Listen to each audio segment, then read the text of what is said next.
الحمدللہ ماہ رمضان المبارک ہے، اور یہ بھی عرض کرتا چلوں ناظرین، یہ جو دو وقت ہے نا، ایک سحر کا وقت اور ایک افطار کا وقت، اللہ اکبر، بڑا کمال کا یہ وقت ہوتا ہے، بڑی خاص دعاؤں کی قبولیت کا یہ وقت ہوتا ہے۔ ہم وظائف بھی پڑھنے چاہیے، تو ان اوقات میں، ان قبولیت والے لمحات میں ہم باقاعدہ اہتمام کے ساتھ دعا کیا کریں، گھر والوں کو جمع کریں، بچوں کو جمع کریں، فیملی کے ساتھ بیٹھیں، ماں باپ حیات ہیں ان کے لیے دعا کریں، ان سے دعائیں کروائیں۔ ماں باپ کی دعائیں اولاد کے حق میں قبول ہی قبول ہوتی ہیں۔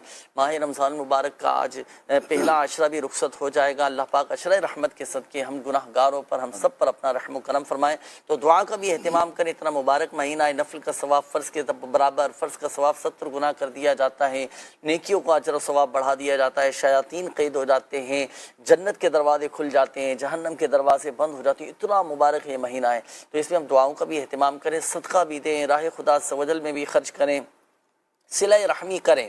اس کے صلہ رحمی یہ بری موت کو دفع کر دیتی ہے، عمر میں اضافہ ہوتا ہے، ماں باپ کے ساتھ حسن سلوک کریں۔ یہ تو یہ ساری چیزیں الحمدللہ عز و جل ہمارے رزق میں وسعت، برکتیں پیدا ہوتی رہیں گی، پریشانیاں ویسے ہی دور ہوتی چلی جائیں گی انشاءاللہ۔ ہمت رکھیں، حوصلہ رکھیں، اور وقتی طور پر کوئی آزمائش، کوئی پریشانی، کوئی تکلیف آ بھی جاتی ہے تو صبر سے کام لیجیے۔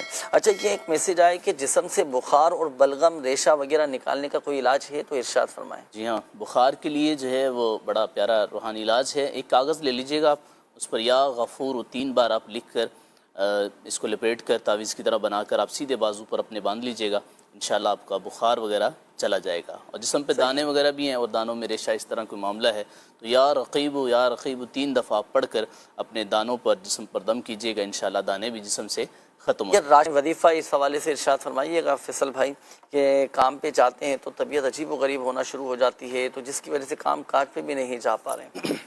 جی ہاں، بعض وقت ایسا ہو جاتے ہیں کام میں دل نہیں لگتا، جانے کو دل نہیں کرتا، بے چینی نہیں، رہتی، کوشش تو کرتے ہیں، جانے کا ارادہ بھی کرتے دل ہیں، نہیں جیسے ہی لگتا کام۔ جانے لگتے ہیں تو طبیعت بگڑنا شروع ہو جاتی ہے۔ دل لگنا ایک علیحدہ چیز ہے، اب ان کی طبیعت بگڑ رہی ہے کام کے نام سے، ٹھیک ہے، بے یہ چینی کیا وجہ ہے، کیا وظیفہ پڑھیں اس کے لیے؟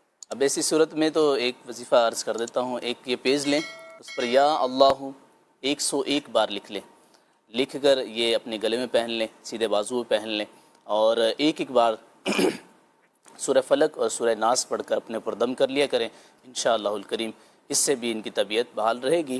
اور یہ وظیفہ جو میں نے عرض کیا ہے، یہ لکھ لیں آپ، یا اللہ 101 بار، اور اس کو تعویذ جیسا بنا کر آپ گلے میں پہنیں یا بازو پہ باندھیں، تو انشاءاللہ الکریم آپ کا دل بھی لگے گا، بے چینی بھی دور ہوگی، اور بیماری سے بھی آپ باہر آ جائیں گے انشاءاللہ۔ انشاءاللہ الکریم۔